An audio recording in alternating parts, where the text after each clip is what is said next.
Alguma coisa? Não, não temos mais nenhuma dúvida. Ok, então vamos seguir. A parte de elevadores, então a gente vai falar um pouquinho aqui dos elevadores de atração a cabo de aço. Então, essa foto aqui é uma foto que também é só ilustrativa, na verdade, ela não é bem diferente, um elevador, a gente vai mostrar aqui depois uma foto mais real do que é o elevador. Então, geralmente, a capacidade de carga de um guincho desse é em torno de 800 quilos, tá certo? Então ele suporta uma carga de 800 quilos. É a carga limite dele, tá bom? Logicamente não é. Se a capacidade de 800 quilos, a gente só deve colocar primeiro bem abaixo disso aí, 700. Isso aí o guincheiro vai estar treinado em relação a isso, tá certo? Nunca chegar próximo do limite permitido. Então ele é composto de torres, na verdade, torres que são elevadas a partir do momento que se eleva também a estrutura.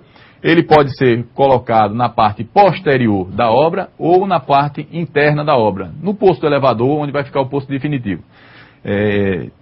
Tem também, ele é a tração a cabo de aço, né, composto de guincho, né, do elevador e das torres, na verdade. Ele tem vários dispositivos, que são dispositivos eletromecânicos, fim de curso, e a gente vai falar um pouquinho mais lá na frente.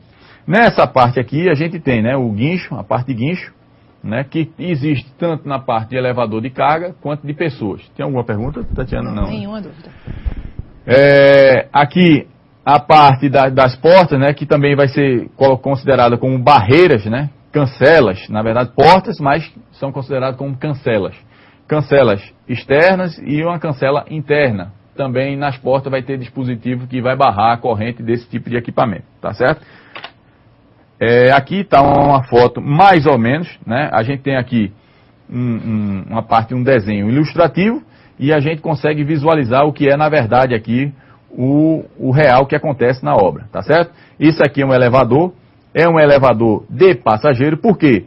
Porque o elevador de passageiro ele só pode operar, só pode funcionar se o guincheiro estiver dentro do guincho, na verdade dentro do elevador, tá certo? Ele não pode operar nunca fora do elevador. Vai ter um profissional, um qualificado aqui, que é o chamado guincheiro, tá certo? Aqui a gente tem em cima, nessa parte aqui, deixa eu procurar o cursor aqui, essa parte aqui que é chamado pau de carga, tá certo? Onde vai se concentrar aqui o moitão. Você vê nessa foto aqui, ó, o pau de carga, tá certo? No alto da torre, tá certo? Aqui você vê o moitão, né? O cabo de aço, ele sobe pela lateral, vai até um moitãozinho lateral e desce no moitão. Depois ele faz a volta e clipa de novo o cabo de aço no moitão em cima, tá bom? Você vê aqui, ó, na torre, ou desculpe, na cabina, né? Você vê a porta pantográfica, chamada porta pantográfica. Você vê lá que aqui em cima, né, dessa parte, desse trecho aqui, existe um dispositivo, tá certo? Que é chamado de fim de curso, também uma chave, aonde, se ela não estiver conectada, ou seja, a porta, se não estiver fechada, ele vai desligar a corrente do elevador, não vai funcionar, tá certo? Aqui na parte inferior, a gente também tem outro fim de curso, que é, para o caso do guincheiro vai descendo, vamos supor que ele não tenha condições ou esqueceu de apertar a botoeira, essa que está aqui do lado, esse fim de curso aqui vai parar o elevador, assim como também acontece nos elevadores comuns que a gente vê por aí, esses elevadores de prédio mesmo, tá certo? É um sistema automático, tá certo? Existe outro dispositivo aqui, que a gente chama de dispositivo de segurança para o pessoal da manutenção, que é o protetor do cabo, tá certo? A proteção do cabo. Então, aqui está a foto ilustrativa e aqui está como acontece na realidade, tá certo? Uma proteção, essa proteção feita de madeira, de zinco, tem que fazer a proteção desse cabo. Existe alguma pergunta? Temos sim, do Polo Carpina, em Pode Pernambuco, a aluna Niedja. Qual a profundidade mínima para que haja talude na obra, segundo a NR18? 1,25 m. Então, 1,25 m, até 1,25 m não é permitido, ou melhor, a norma diz que você não precisa fazer contenção. A partir de 1,25 m, aí sim, você precisa fazer contenção. Aí vai de 1,25 m a 1,75 m. Acima de 1,75 m de profundidade, você vai ter que ter a proteção E além da proteção, você vai ter que comprovar que essa proteção ela vai estar suportando os esforços, né, do material para dentro da escavação. Então, além da proteção, você vai ter que ter a memória de cálculo, vai ter que ter um projeto e vai ter que ter uma anotação de responsabilidade técnica do engenheiro que calculou aquele tipo de proteção. Tá certo? Mais alguma coisa, Tatiana? Não temos mais dúvidas. Qualquer coisa pode, se não der tempo de perguntar aqui agora, mas no chat a gente tira. Né? 8h30, segunda-feira, a gente está lá tirando dúvida de todo mundo. Quem quiser entrar, eu vou estar à disposição ali para responder. Tá bom? Então vamos voltar aqui.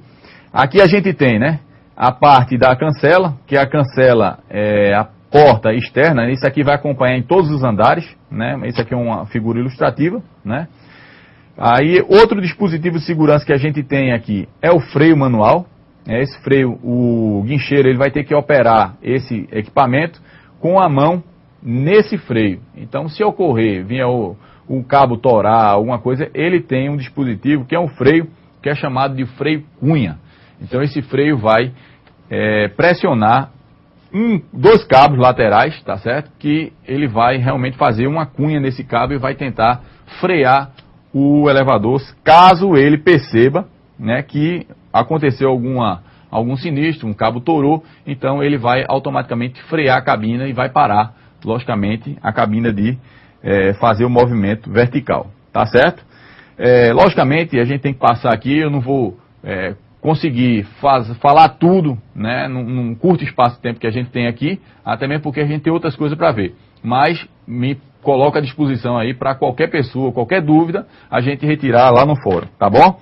Isso aqui é outro item de norma que a gente é obrigatório cumprir, que é obrigado a cumprir, desculpa, a quantidade de torre, né? A altura da torre. Então, eu tenho aqui, na última, a norma diz o seguinte, da última parada, né, do topo da cabina até o moitão, eu tenho que ter uma altura de 4 metros, né? Isso aí é o que a gente não vê nas obras. Se vocês passarem e perceberem direito, vai ver que essa altura é bem mais elevada. Então, a gente tem aqui, 4 metros da última parada, no topo da cabine até o moitão, tá certo? O moitão é esse tipo de material que a gente tem aqui, ó o moitão aqui, tá vendo? Essa torre que fica no alto do guincho, no alto da torre, né? Essa pau de carga chamado, mas que fica lá na última parte da torre. Tá certo? Também tem o estaiamento, tá certo? O estaiamento diz o seguinte, a gente tem o estaiamento anterior e existe estaiamento posterior. Qual é a função do estaiamento? A função do estaiamento, na verdade, ele não vai permitir que a torre faça o tombamento, ou seja, ela caia em sentido contrário à edificação. Então esse estaiamento puxa a torre para cima dela.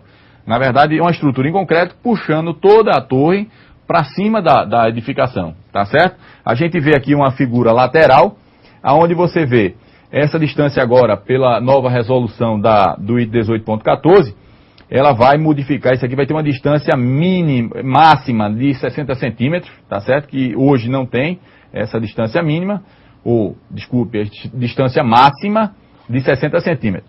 Vou voltar aqui de novo. Então, aqui a gente tem estaiamento anterior e estaiamento posterior. Essa parte do andaime, essa parte da torre é chamada anterior e essa parte aqui é posterior, ok? Então a gente vê que o estaiamento anterior, ele é feito de laje em laje. A cada laje tem que ter um estaiamento anterior.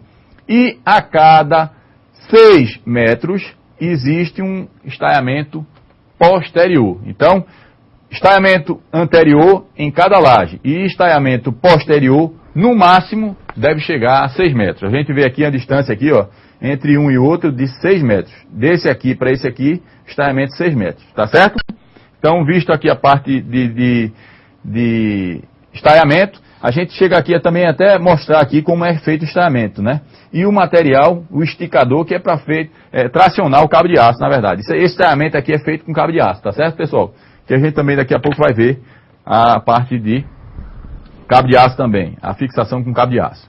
Aqui a gente vê uma fotografia de um elevador cremalheira.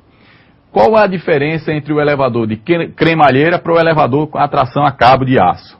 Bem, tanto o elevador de material quanto de passageiro, o operador vai ter que estar aqui trabalhando dentro da cabina, tá certo? A diferença é justamente essa. É uma coisa que a norma, eu acredito até que deve ser revista em relação a isso, porque o trabalhador corre o mesmo risco, tanto em um quanto o outro, tá bom?